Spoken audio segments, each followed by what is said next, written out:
And it's the dumbest bill in America, and it is House Bill 1022, voting for felons. You heard that correct. If you're a felon in Maryland, and if this bill were to pass, you could vote while being incarcerated, while in jail, while in prison, no matter what the reason is for you being in prison.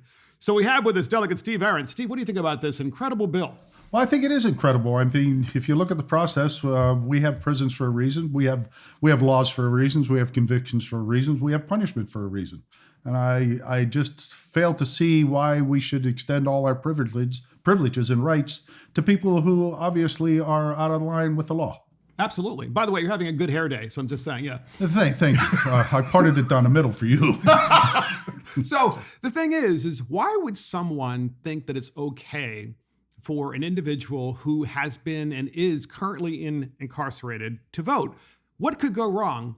Well, they're even going to have drop boxes per this bill, House Bill 1022 from Delegate Janelle Wilkins. They're going to put drop boxes in the prisons and say, hey guys, you can register to vote and now you can vote. So what happens then?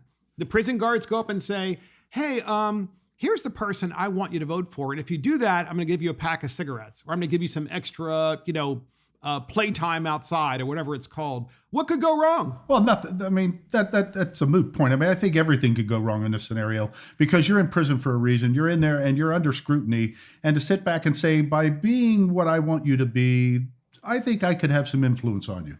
Exactly. It's possible. Exactly. And then the bill also has a voting rights ombudsman, which is paid for by the state of Maryland. Again, it's a voting rights ombudsman whose job it is to go in the prisons and say, oh, hi, Mr. Smith. I know you were convicted of murder, but I'm going to help you register because maybe you can or cannot read, maybe you can or cannot write, or maybe you just have never registered before. I'm going to help you.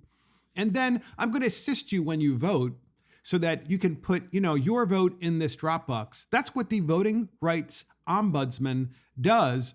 And you think to yourself, well, once again, what could go wrong there? Well, if you're out in a yard and you're talking about stuff, you're probably not talking about lifting weights or probably not talking about something. You're probably talking about local politics. That's right. And we would really like to have a real good handle on that. I mean, most people are really deeply concerned about the fact that our budget and the condition of our budget. I'm sure they sit back, well, what do you think of the $4 to $6 billion we have deficit coming in the future? Would you like to talk about that or put another 35 pounds? Whatever. Yeah, I don't see the prisoners philosophizing, out there in the basketball court or wherever they are outside. I kind of doubt it. But here's the other thing too. Why wouldn't you, if you're incarcerated, go and vote for the people who are running for office, who are going to make it easier for you to get out and get out early? Why wouldn't you do that? Well, Mark, that makes a lot of sense if you think about it, because back when we were actually going to legalize marijuana, I actually came out against legalizing marijuana for recreational use. And I was told by somebody that I'll never vote for you again because that's what you're going to do. I said, does it matter to you what I do on policy, other policy? This is an illegal drug. Does it matter to you that I might want to stay with what's illegal and think that it's bad? Yeah. It doesn't happen. And it's shocking that you voted against it because you are like from the 60s, right? Well, that's unnecessary, but but I can assure you I never inhaled. Yeah, I thought everybody in the 60s smoked pot. So. Well, you know what? I was never a big fan. They certainly did in the 70s. Yeah, well, I'm not a big fan of it anyway, but I don't smoke. But I also looked at it. Understood. Keep in mind, I'm one of the guys who voted to legalize it for medical purposes, which in hindsight's a joke. I mean, it became a joke where you walk into a place and they sit down and say, what's wrong?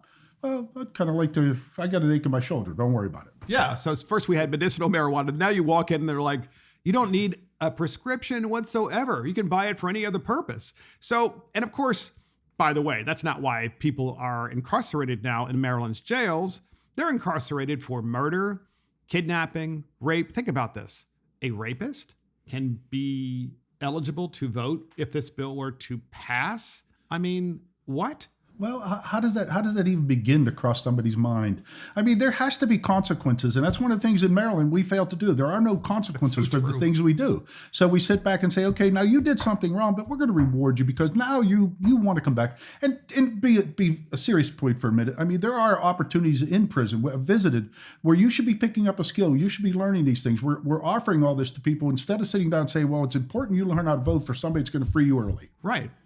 And then maybe the voting ombudsman will help the prisoners learn how to ballot harvest, when they get out. So that way they can be good little ballot harvesters. And then it's like, hi, I'm here to collect your ballot and assist you in voting door to door. And then once they meet the person, they realize it's somebody that's elderly. Then they can go back in and, I don't know, rob them.